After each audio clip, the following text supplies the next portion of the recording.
friend na meron ka that you can consider yourself as a good friend? Or hindi yung question. Ikaw, team good friend ka?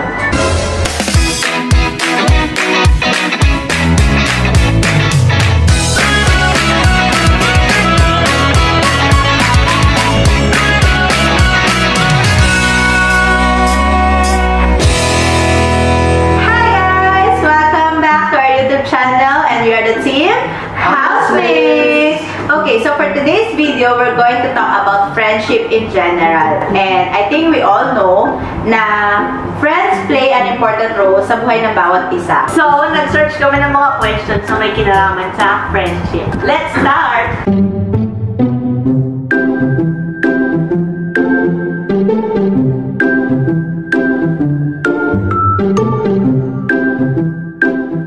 What quality do you value most in your friends? Yung pinabali sa friend, yung pwede kang magkwento ng kahit ano na hindi ka makakatanggap ng judgment.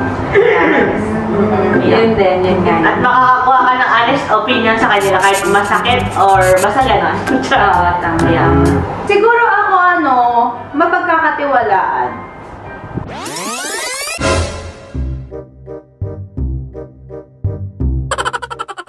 So, feeling ko, kung magkwento man ako sa kanya, dapat mapagkakatiwalaan ko siya. Are you a good friend? Why or why not? Feeling ko good friend naman ako. Why? Identify. Why? Identify. Pwede naman kayo mag-tell. What qualities or quality na meron ka na you can consider yourself as a good friend? Hindi naman ako Advice. Oo, ma-advise. Pero pwede naman feeling ko naman good listener naman ako. Wala nga alam ako sa akin. Pero at least may masasabi ka na sa mga loob mo. Matutukang ka lang niya. Pero wala siya masasabi. Hindi ka nag-advise pero sinasabi mo agad ko rin dapat gawin. Depende. Depende sa kung ano yung sinasabi niya sa akin. Kung gano'ng katanga yung kaibigan niya. Ikaw, team good friend ka? Ay, oo. Feeling ko. Wala na testify. Sinabi ni Monty na good friend naman ako. Sabi mo agad, I testify. Sinabi ko, oo. Bakit parang wala kayong reaction? Tignan na nga, baka makasakit na. Kumakain. Feeling ko naman. Kasi siguro... Feeling ko.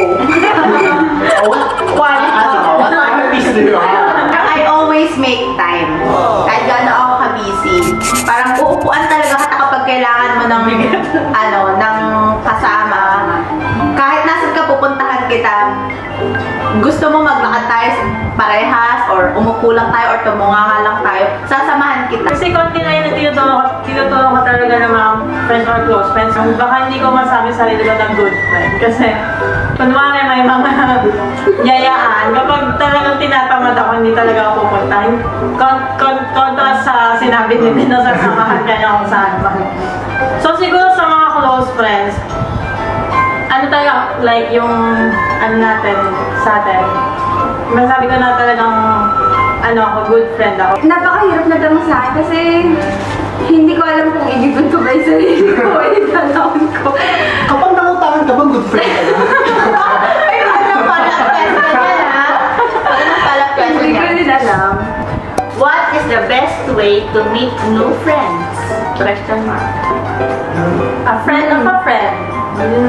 Sabihin ko, yun naman yung kasi kumbaga friend na ng friend mo, so siya na yung magiging basehan mo na baka okay, cool din tong isang taon to, mga pwede ko rin siya maging friend kasi naging friend na ng friend mo. Siguro pag mag-travel ka sa isang place na hindi ka makabisado. Siguro yun, may chances na makamit ka ng mga new friends. Talaga? Open ka sa gano'n? Kasi nga, di ba sa Bukaangan, may pub ko, strangers. Turn strangers into friends. So yung gano'n, okay ka no? Oo, feeling ko naman. Basta may alak.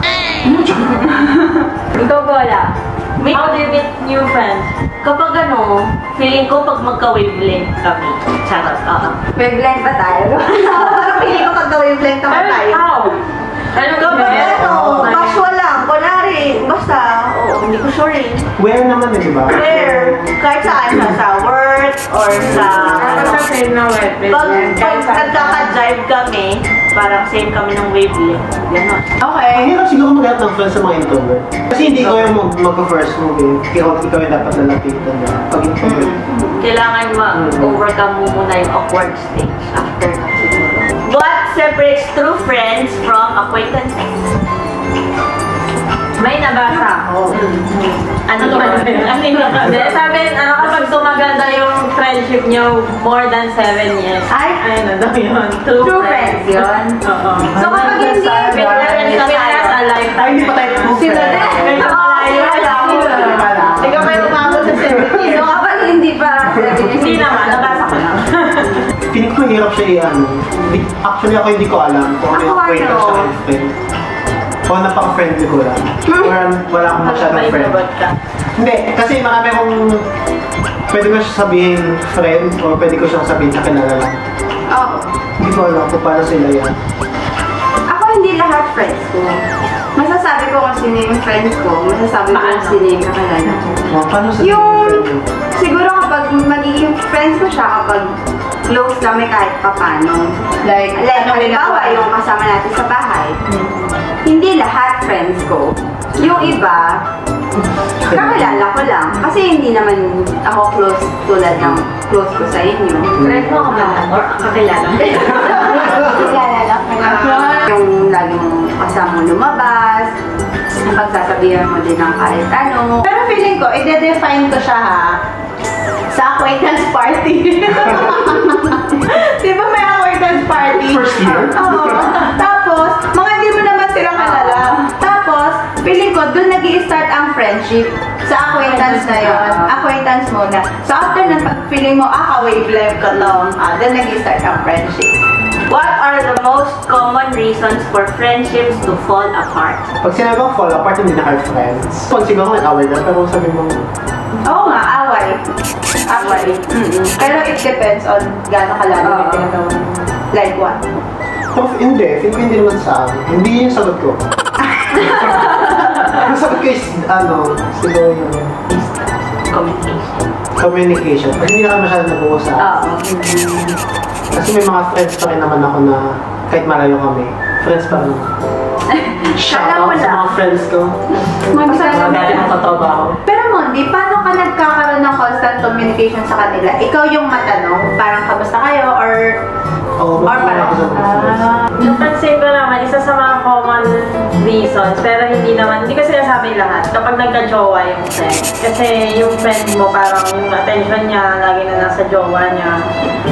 Hindi na siya nakakasama sa barkada, lagi na nandun sa jowa. Tapos hanggang sa hindi na laging nakakasama niya, sa nawala na yung friendship. Feeling ko yun din, communication. Kasi ako mismo ganun ako eh.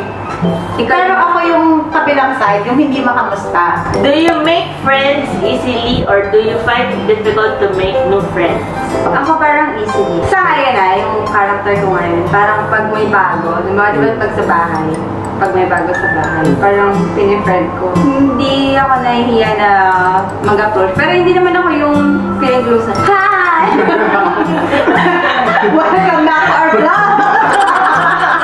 Hindi naman gano'n. Feeling ko ako hindi. Ano ako eh, mahihain ako.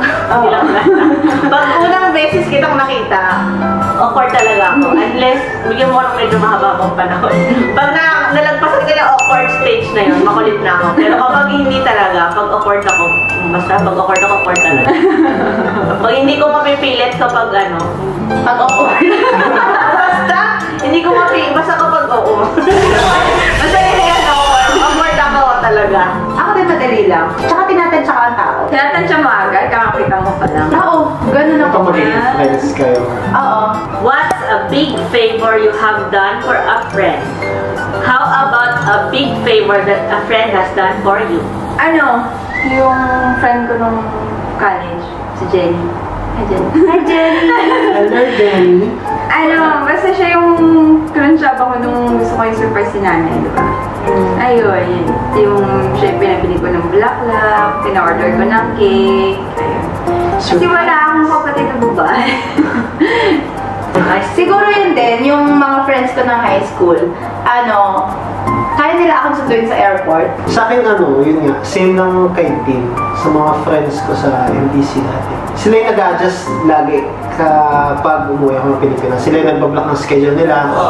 Kasi nga, limited lang naman yung time ng pag vacation from here sa Pilipinas, di ba? So, they make sure na they make time for me. Special ko kasi. Mahal na mahal ako naman, kaya nagbubugbugan kami every time na umuwi. Pero itong dalawa, nung nagpunta ko dito sa Singapore. Kasi nag-support. Sinupportan ako all the way. Welcome kit. Yung mga welcome kit, binigyan nila ako ng welcome kit. Unan, kumot. Si Tinden, yung unang pagpunta ko dito sa Hi Tifa. Yung nung pagpunta ko dito sa SG, sinundo niya pa talaga ako sa airport. Tapos doon muna ako nag-stay kasi sa kanila eh. Is lahat nag-ano to ko sa pagdating sa SG. Shoutout naman natin ang original nating nanay ng Pagtuwa. Si Yes! Hi, Meg! Hi, Jeff! Hi, Nakchi! Yung unang dating ko dito sa SG, so si Meg, kahit na alam ko na girlfriend siya ni Kuya Jed, pero hindi ko naman siya kilala talaga. Tapos yun, napaka-welcoming niya, tapos talagang sumuport siya, tsaka tinulungan niya ako paano mag-adjust dito sa SG. Miss na namin kayo! Hi, Nakchi! Siguro kahit hindi big favor, pero para sa ibang tao, big yun. Baka para sa'yo, hindi siya big. So kahit yung simpleng parang pagluluto for us, madam, pagpe-prepare ng coffee, pagluluto ng sunny-side up na egg, alam mo yun, pag-edit ng videos natin, at yung pagbibit-bit kapag namimili tayo, namamalengke tayo. So guys, thank you for watching our today's coffee session. Sana nag-enjoy kayo sa aming kwentuhan. And syempre, marami pa kaming kwentuhang darating, kaya dyan lang kayo. And we just wanna say hello and hi sa aming mga friends. And kayo din, syempre, try to reach out sa mga friends nyo, lalo na ngayong pandemic na hindi kayo nakikita personally, pero by just saying hi and hello, at least alam nyo kung kamusta sila. So, thank you all for watching. And don't forget to subscribe, share, and like, and click the notification bell para updated kayo sa aming videos. Bye!